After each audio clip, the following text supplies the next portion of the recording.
கம்பன் கலைக்கூடத்தின் நறும்புணல் தொடர் இலக்கிய அமர்வின் 119வது நிகழ்விற்கு உங்கள் அனைவரையும் வருக வருக என வரவேற்கிறோம். அண்ணா சொன்ன மாதிரி தமிழ் அமைப்புகளுக்கு கூட்டத்தை கட்டி பிடிச்சி கூப்பிட்டு வந்தாலும் உட்கார்ற கூட்டம் தான் உட்காரும் அப்படின்னு சொன்னாங்க. அதையும் தாண்டி நம்மளுடைய வெற்றி எங்கே இருக்குது அப்படின்னா, சின்ன சின்ன குழந்தைங்கள்லாம் மித்த அமைப்புகளை ஒப்பிட்டு பார்க்கும்போது நம்ம அமைப்புகளுக்கு தன்னெழுச்சியாக சின்ன சின்ன குழந்தைங்கள்லாம் தேடி தேடி வர்றது மட்டும்தான் நம்மளுடைய மிகப்பெரிய வெற்றி. ஏன்னா நம்ம சின்ன குழந்தைங்களுக்கு இங்கே என்ன வரவேற்போ, முதியவர்களுக்கு என்ன வரவேற்போ அதே தான், கற்றறிந்த அறிஞர்களுக்கு என்ன வரவேற்போ அதே வரவேற்பு தான் இங்கே நம்ம குழந்தைங்களுக்கும் கொடுத்துட்ருக்கோம். அப்படிங்கிறது தான் இங்கே நம்ம கம்பன் கலைக்கூடத்துடைய மிகப்பெரிய அதை ஒரு தாரக மந்திரமாகவே நம்ம ஐயா அதை செயல்படுத்திகிட்டே இருக்காரு. இன்னைக்கு அவர் நம்ம இங்கே நிகழ்வு நடத்திட்டு இருக்கோம், அங்கே அவர் உட்காந்து யோசிச்சுட்டு இருப்பாரு, ஆரம்பிச்சிட்டாங்களா என்ன பண்ணாங்கன்னு தெரியலையே அப்படிங்கிறது. அப்படி மனங்கள் இருக்கிறதுனால தான் நம்ம ஒரு தொடர் வெற்றியை நம்மளால கொடுத்துட்டே இருக்க முடியுதுங்கிறதுல எந்த மாற்று கருத்துமே இல்லை.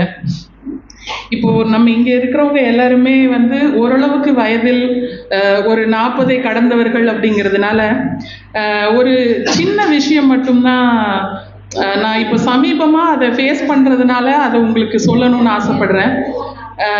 நம்ம குடும்பத்திற்காக நம்ம என்ன பண்ண முடியும் அப்படின்னு யோசிச்சோம் அப்படின்னா, நம்ம பெரிய சொத்து சேர்த்து வைக்கிறோமா, நிறைய பணம் சேர்த்து வச்சுட்டு போகிறோமா, நிறைய ப்ராப்பர்ட்டிஸ் நம்ம வாரிசுகளுக்கு கொடுத்துட்டு போகிறோமா, இப்படிங்கிறது எல்லாத்தையும் தாண்டி நம்மளுடைய ஆரோக்கியத்தை நம்ம குழந்தைங்களுக்கும் நம்ம கூட இருக்கிறவங்களுக்கும் நம்மளோடய பயணிச்சுட்டு இருக்கிறவங்களுக்கும் நம்ம ஆரோக்கியத்தை தான் நம்ம பரிசளிக்கணும் அப்படிங்கிறது இந்த 1 மாதத்தில் நான் தெரிஞ்சுட்டேன். ஏன்னா நம்ம ஒருத்தர் உடல்நலக்குறைவு அப்படின்னு இருந்துச்சுன்னா அந்த நம்ம சுற்றி இருக்கிற மொத்த பேருமே அதனால சோர்வுற்று போகிறாங்க.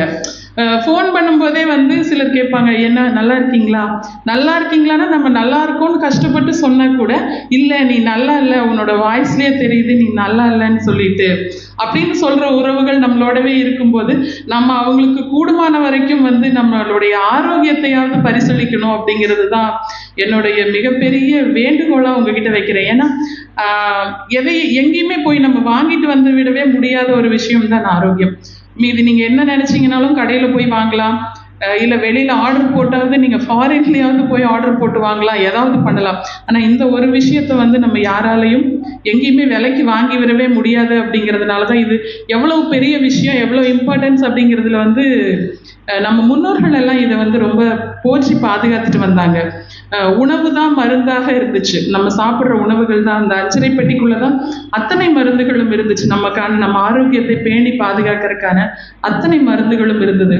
ஆனால் இன்னைக்கு மருந்தை மட்டும்தான் உணவாக எடுத்துட்டு இருக்கோம். நம்ம காலையில் சாப்பாட்டுக்கு முன்னாடி ஒரு 10 மாத்திரை, சாப்பாட்டுக்கு அப்புறம் 10 மாத்திரை, அது போக ஒரு சத்து மாத்திரை கொஞ்சோன்னு பிரித்து பிரித்து பிரித்து சாப்பிட்ருக்கோம். அதனால நமக்கு ஆரோக்கியம் வளர்ந்துச்சா அப்படின்னா இல்லைன்னு தான் சொல்லணும். ஏன்னா நம்ம குழந்தைங்களா இருக்கும்போது டாக்டர்ஸ் நமக்கு ஒரு காய்ச்சல் வந்துச்சு அப்படின்னா பாராசிட்டமால்ல ஒரு சிரப்பு கொடுங்க, அது 5 ml கொடுங்க, 2 ml கொடுங்கன்னு சொல்லி நியூ பார்ன் பேபிஸ் குழந்தைங்களா இருக்கும்போது சொல்லுவாங்க.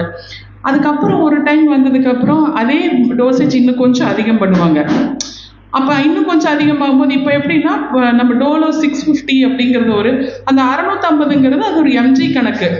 அந்த 650 mg காலையில் ஒன்று, மதியம் ஒன்று, நைட்டு ஒன்று போட்டால் தான் அடுத்த நாள் நம்ம வேலைக்கு ஓட முடியுது. அப்படி 3 நாள் போடணும்.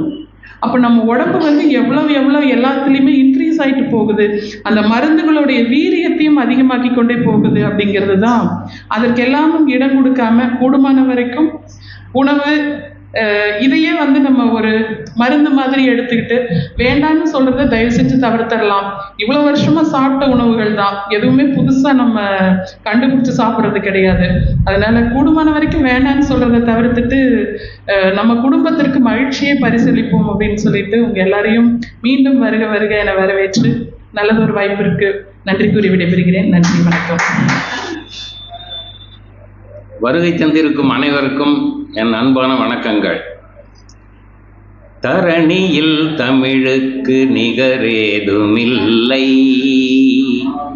தரணியில் தமிழுக்கு நிகரேதுமில்லை, தாயே உன் புகழுக்கு இனி ஏது எல்லை, தேன் பாயும் சோலைக்கு மனம் தந்த முல்லை, சேயாக நான் உந்தன் மடி தவழும் பிள்ளை, தரணியில் தமிழுக்கு நிகரேதுமில்லை. உருவாகும் கவிதைகள் 1000 கோடி, உறவாடுவோம் நாமும் மேடையில் கூடி, அலைமோதும் உள்ளத்தில் நிம்மதியை தேடி, அலைமோதும் உள்ளத்தில் நிம்மதியை தேடி, அரங்கேறுவோம் நாளும் உன் புகழ் பாடி, தரணியில் தமிழுக்கு நிகரேதுமில்லை. தாயே உன் புகழுக்கு இனி ஏது எல்லை, தேன் பாயும் சோலைக்கு மனம் தந்த முல்லை, சேயாக நான் உந்தன் மடி தவழும் பிள்ளை, தரணியில் தமிழுக்கு நிகரேதுமில்லை. உயிருக்கு உயிராக உன்னை நான் நினைத்தேன், உயர்வுக்கு வழி காண என்னையே கொடுத்தேன். உயிருக்கு உயிராக உன்னை நான் நினைத்தேன், உயர்வுக்கு வழி காண என்னையே கொடுத்தேன். அல்லும் பகல் பாராது அயராமல் உழைத்தேன், அல்லும் பகல் பாராது அயராமல் உழைத்தேன். அன்போடு நீ என்னை மார்பினில் அணைத்தாய், தரணியில் தமிழுக்கு நிகரேதுமில்லை. தாயே உன் புகழுக்கு இனி ஏது எல்லை, தேன் பாயும் சோலைக்கு மனம் தந்த முல்லை, சேயாக நான் உந்தன் மடி தவழும் பிள்ளை, தரணியில் தமிழுக்கு நிகரேதுமில்லை. இது நானே எழுதி நானே மீட்டமைச்ச பாடல். அப்புறம் ஒரே ஒரு ஐக்கு கவிதை, சின்ன கவிதை ஐக்கு, நல்லா கொஞ்சம் சிந்திச்சாதான் புரியும். நீரிலா ஆறு, நீரிலா ஆறு தடையின்றி செல்கிறது அண்டைக்கு, நீரிலா ஆறு தடையின்றி செல்கிறது அண்டைக்கு, அனல் மின் வடம். நன்றி, வணக்கம்.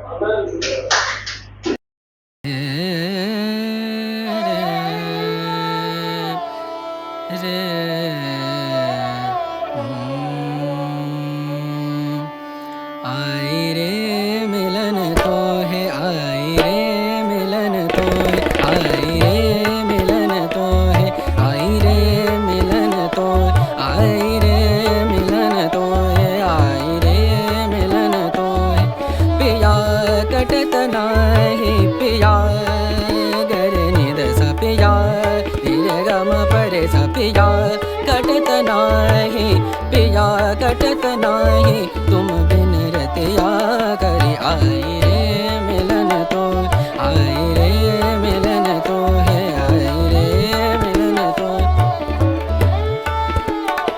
बरन मोरी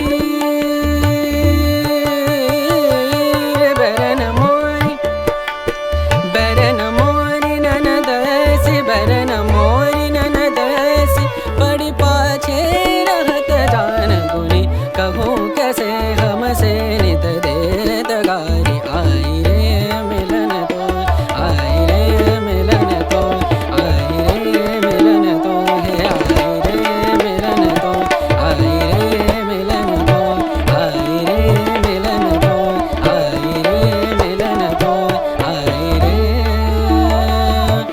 रे मिलन तो है।